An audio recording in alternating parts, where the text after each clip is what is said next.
আসসালামু আলাইকুম and welcome back to my channel. কেমন আছেন সবাই? আশা করছি সবাই অনেক বেশি ভালো আছেন।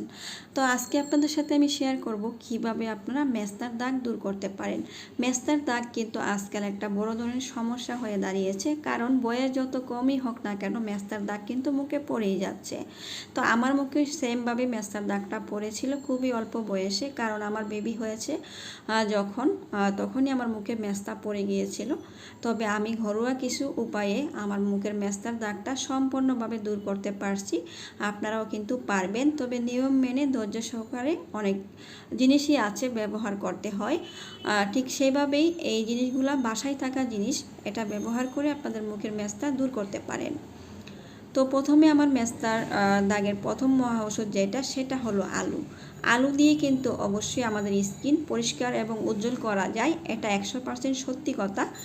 তবে অনেকেই আছে একদিন ব্যবহার করেই কমেন্ট করে জানায় যে আপু মুখের দাগ তো গেলই না, আর উল্টা বেড়ে গিয়েছে। তো তাদের জন্য বলছি নিয়ম মেনে অবশ্যই ব্যবহার করবে।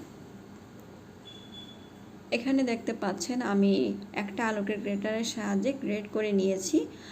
যতটুকু লাগবে ঠিক ততটুকুই নিয়ে নিব।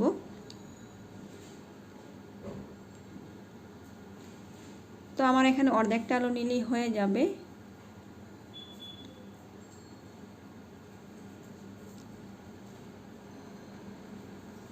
আলুর থেকে সম্পূর্ণভাবে রসটা বের করতে হবে। তো যাদের কাছে আমার ভিডিও ভালো লাগবে অবশ্যই একটি শেয়ার করবেন ফ্রেন্ড ফ্যামিলির সাথে, আর আমার চ্যানেলটি সাবস্ক্রাইব করে আমাকে সবাই সাপোর্ট করবেন। তো দেখতে পাচ্ছেন আলুটাকে আমি গ্রেট করে নিয়েছি।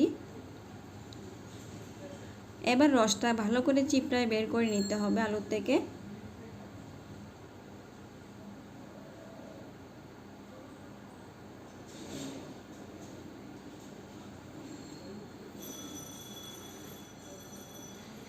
এখানে যতটুকু হয়েছে আমার মুখের জন্য যথেষ্ট।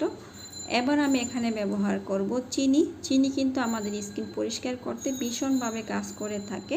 চিনিটা এখানে অবশ্যই 1 টেবিল চামচ পরিমাণ দেওয়ার চেষ্টা করবেন। তার সাথে দিয়ে দিব সামান্য পরিমাণ লেবুর রস।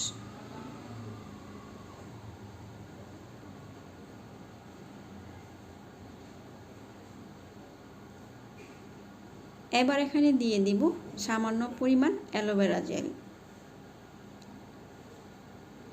1 টেবিল চামচ পরিমাণ বেসন ব্যবহার করব। যাদের মুখে অনেক দিন পুরাতন মেস্তা আছে তারা এখানে কাঁচা হলুদ দিবেন। তবে আমার মুখের মেস্তাটা একদমই কমে গিয়েছে, আমার এগুলো দেওয়ার প্রয়োজন নেই। তবে রেগুলার যদি আমরা এই জিনিসগুলো দিয়ে স্কিনের যত্ন নিই, সেক্ষেত্রে স্কিন যখন পরিষ্কার থাকবে তখন কিন্তু মেস্তার দাগটা সেইভাবে দেখা যাবে না। তো আপনারা যদি স্কিন ভালো করে পরিষ্কার না করেন, প্রথমে ভালো করে ফেস ওয়াশ দিয়ে স্কিনটাকে পরিষ্কার করে এই ফেস প্যাক ব্যবহার করবেন। আপনাদের মুখের মেস্তা যতই গভীরে থাক না কেন আস্তে আস্তে এটা কমতে থাকবে। তবে অনেকেই বলে থাকে 5 মিনিটে মেস্তার দাগ দূর হয়ে যাবে, এটা একদমই ভুয়া কথা। 5 মিনিটে কখনোই মেস্তার দাগ দূর হয় না। আপনি হাজার হাজার টাকার ওষুধও যদি ব্যবহার করেন সেই ক্ষেত্রেও 5 মিনিটে কোনোদিন মেস্তার দাগ দূর হবে না। এই ভিডিওগুলো দেখা থেকে বিরত থাকবেন, কারণ তারা শুধু ভিডিওটা তৈরি করে তাদের চ্যানেলটা চালানোর জন্য। আর আমার মুখে মেস্তা ছিল 100% সত্যি কথা বলবো আমি কিন্তু এই নিয়মগুলো ফলো করি আমার মুখের মেস্তাটাকে আলহামদুলিল্লাহ অনেকটা কমিয়ে দিয়েছি। আমি দেখতে অনেকটা ফর্সা, তো মুখে যখন মেস্তা পড়েছে আমার কাছে খুবই কিন্তু বাজে লাগতো দেখতে। যেহেতু আমার বয়স অনেকটা কম আছে, তো সেক্ষেত্রে তো অবশ্যই খারাপ লাগতো। আপনারা ঠিক এই নিয়মে হাতের সাহায্যে ভালো করে পুরো মুখে এটাকে মাসাজ করে লাগিয়ে নেবেন। ঠিক এইভাবে পুরোটা মুখে লাগাবেন। তারপরে যখন কিছুটা শুকিয়ে আসবে আলতো হাতে আবারও ঘষে থাকবেন। ভালো করে ঘষে নিতে হবে, তবে খুব বেশি জোরে ঘষতে যাবেন না, যেন চামড়া না আবার উঠে যায়। ঠিক এইভাবে আঙ্গুলের সাহায্যে আস্তে আস্তে ঘষে ঘষে স্কিনটাকে পরিষ্কার করবেন।